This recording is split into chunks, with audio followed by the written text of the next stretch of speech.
Good morning, Card Community. RJ back with another video, so let's get to it. Today's random Mike Schmidt item of the day from 2003, Topps Finest Bat Relic card. Kind of nice shiny shine there. Kind of like the, I don't know, patterned blue there. Congratulations. This is a, let's see, was this a game used or not? Game used bat card, it says. So back in 2003, they were still giving you game used materials in these things. So there you go. These random baseball item of the day, two baseball items I mentioned. I went to a company outing last week with my company to the Phillies game, picked up a couple things. First of all, they were playing the Oakland Athletics, who at one time were the Philadelphia Athletics. So they gave out a hat, just a, nothing, no particular style, no particular reproduction, just blue hat. PGW, Pennsylvania Gas or Philadelphia Gas Works, sponsored it.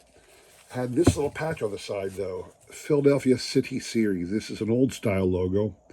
Back in the 30s and 40s and 50s, when there still were, well, actually, maybe even before that, but back when there were two teams in Philadelphia, every once in a while they'd have what they call the City Series, collection of games either before or after the season between the two teams, just to add a little extra revenue into the players' pockets. So they put that patch on the side of this hat because they were playing the Oakland Athletics last weekend. So that was the hat that they gave away. This one I picked up. This is their current, what they call the City Connect uniforms this year. This is the hat the Phillies wear on Friday evening games, for Friday games pretty much, at home.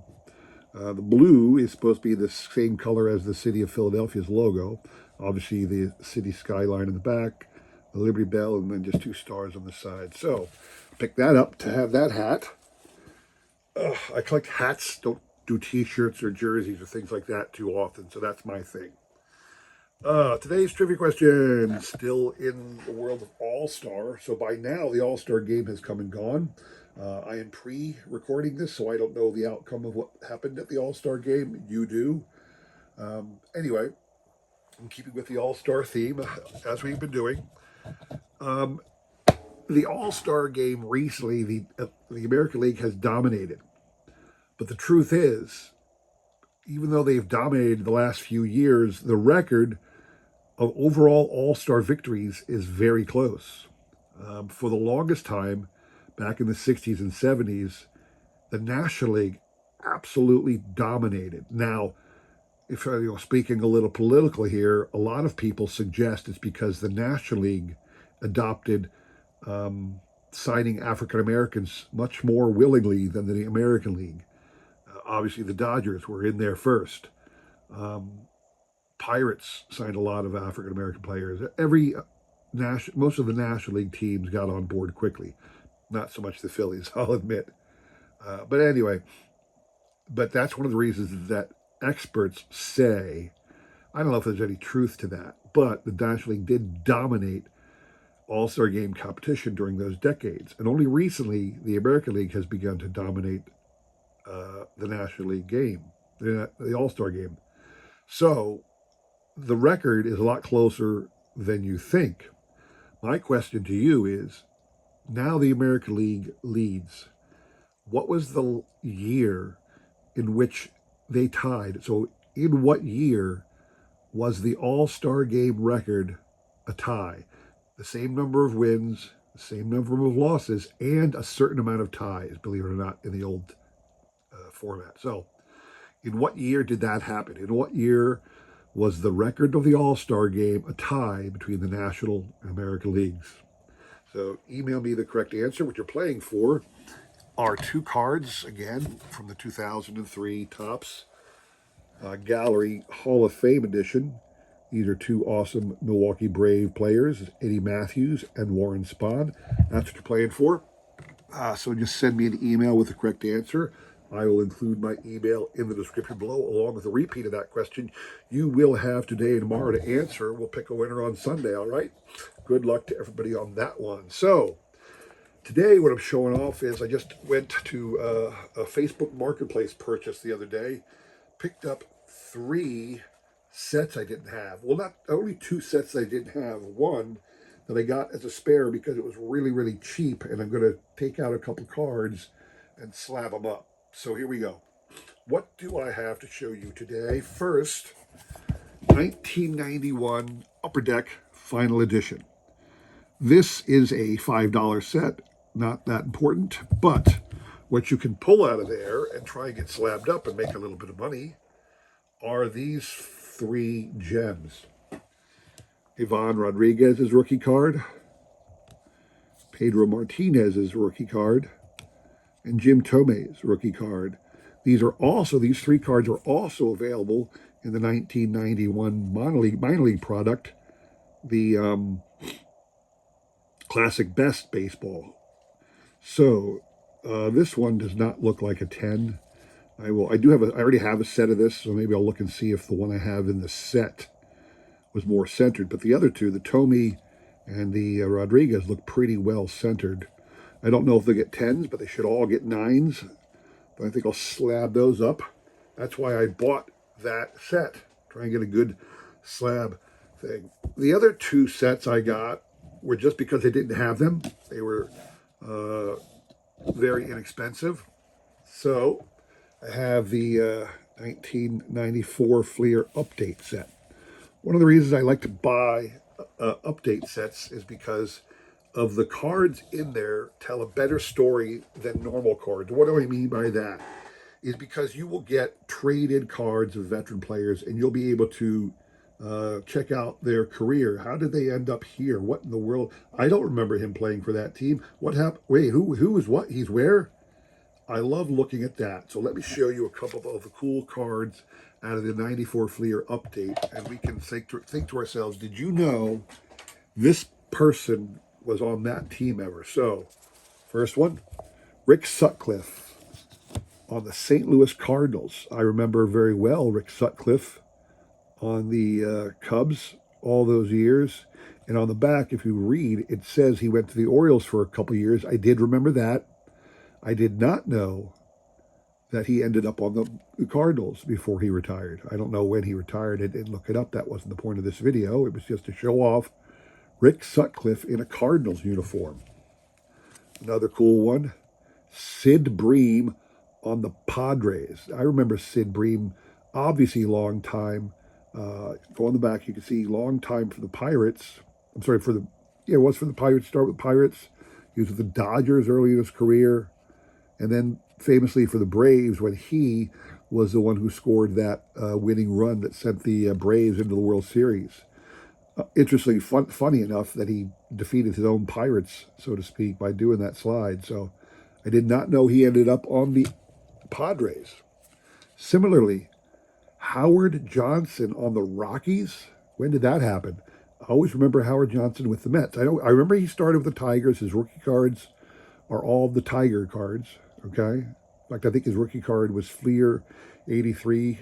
I believe that's when Howard Johnson's rookie card came out with the Tigers. But remember him as a perennial 30-30 guy on the Mets. I did not know he ended up on the Rockies. Very cool to find out in these lookups. Dave Henderson on the Royals. I remember Dave Henderson on he was on the Red Sox in '86, but he was also on the Oakland Athletics for a while too. I did not know he ended up on the Royals. Sure enough, he started with the Mariners, went to the Red Sox just for the 1 year, just for the postseason, and then '87 he was with the Red Sox. Spent half a year at the Giants in '87, then with a long time with the Athletics. Look at that face. Look at that. What is going on right there? What is going on with that face? But here he is with the Royals. I did not know that. And so was Vince Coleman on the Royals. I did not know that. I know he was with the Cardinals for a long time and with the Mets. I remember him being on the Mets. I didn't remember him being on the Royals. Vince Coleman on the Royals. Juan Samuel on the Tigers. Now, Juan Samuel was a Philly for a long time. Then we traded him to the Mets for Lenny Dykstra. Him and a couple other players were involved in a trade that brought Dykstra and Roger McDowell over to the Phillies. But here he is with the Tigers. I remember after the Mets, I know he went to the Dodgers. I did not know he ended up with the Tigers. But he also, again, this is why I say it's fun to look at the back of the cards to see this. He also went to the Royals for part of 92, and then he spent part of 93 with the Reds. And here he is, Juan Samuel with the Tigers. Did not know that. Harold Reynolds on the Angels. I remember Harold Reynolds fondly on the Mariners for many, many, many years. I knew he did get on the Orioles late in his career, but I didn't know he ended up on the Angels. Now, obviously, he is a well-known broadcaster on the MLB Network. Do enjoy Harold a lot in that role. Bo Jackson. I did know that Bo played on the for the Angels, but you forget every once in a while. Just pointing that out. Obviously, famously, he was with the Royals. When he hurt his hip, he came back with the White Sox. I did not know he was with the Angels, though. Or I should say, I did know, but I had forgotten. Lastly, two Phillies. Two people that you forgot played for the Phillies. I bet you forgot this. Billy Hatcher. I think he was the MVP. No, was he MVP of the Reds? But Billy Hatcher, famously for the Reds in the 1990 team, but he played for the Red Sox a couple years later, and then he ended up on the Phillies for a brief stint. Billy Hatcher, along with Fernando Valenzuela on the Phillies. How many of you remember Fernando pitched for the Phillies briefly? There you go. Another guy who bounced around after leaving his primary team, bounced around to a number of different teams. See here, we signed him right before the trading deadline, June the 28th, 94. So there you go, Fernando on the Phillies. Now, another traded set I picked up because I did not have it. It was very cheap. Fleer Tradition from 2000. And again, it surprised me looking at some of the cards in there where some of these veteran stars ended up. And I'm going to show you some of these guys, all right? So, Hideki Irabu, I remember him well for his years with the Yankees. Had no clue he ended up on the Expos. So there's his stint. He spent 3 years with the Yankees and then got traded to the Montreal Expos. I was stunned. I did not know that he was on the Expos at all. Of course, I didn't necessarily follow Hideki Irabu at all. Jose Canseco on the Yankees. I know Jose bounced around to a number of teams after the A's, with the A's, the Rangers, Red Sox, Athletics, Blue Jays, Devil Rays. I mean, he was bouncing around all the time as his career wound down. But he made it onto the Yankees. I'm not sure if they enjoy bringing him back for, Alumni Day at Yankee Stadium. Who knows? Another one, I do remember this guy was on the Yankees, but it's fun to look at this card. David Justice. If you know Moneyball, very famous discussion about David Justice and Moneyball because as Billy Beane was looking for people to fill out his A's roster, they decided to go after David Justice because David Justice's production had fallen off dramatically, and the Yankees were stuck with this huge payout.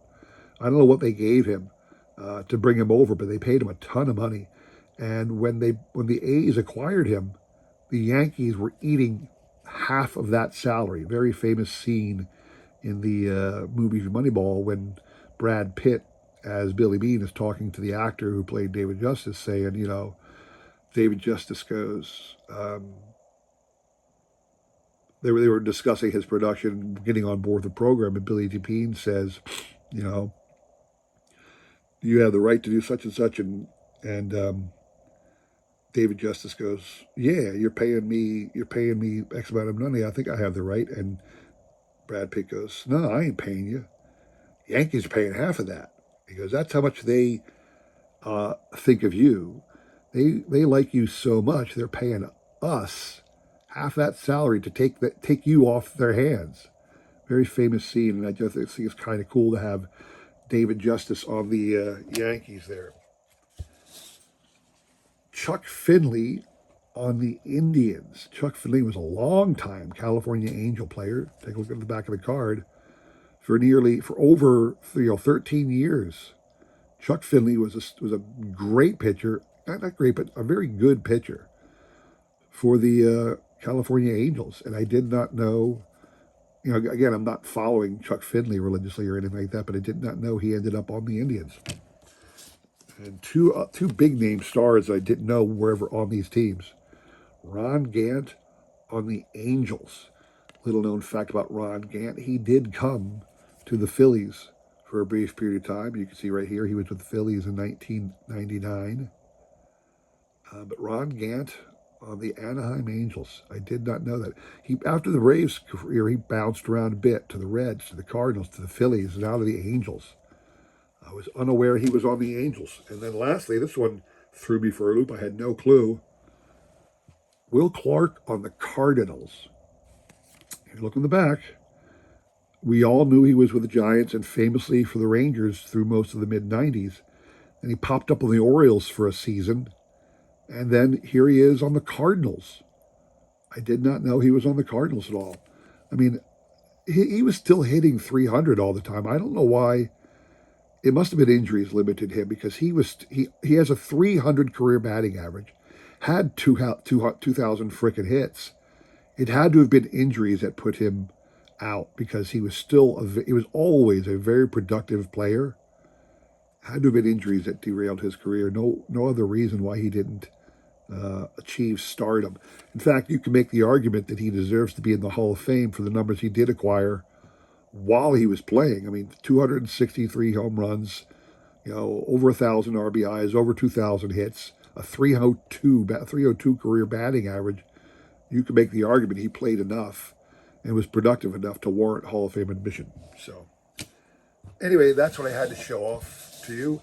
So remember, don't be ashamed, don't be afraid to get those cheap, inexpensive trade-in sets so that you can see and have cards of some of the veteran greats in odd uniforms. I think it's fun to have them. I don't pull them out and set them aside. I don't, put them on a Z folio like Shane over at Shoebox Legends might. But I really do like having all the sets that I can acquire, which is one of the reasons I picked up those two. And I think I'll slab up those legendary Hall of Fame rookie cards for that 91 Upper Deck. So thanks for watching. Have a great day. Take care.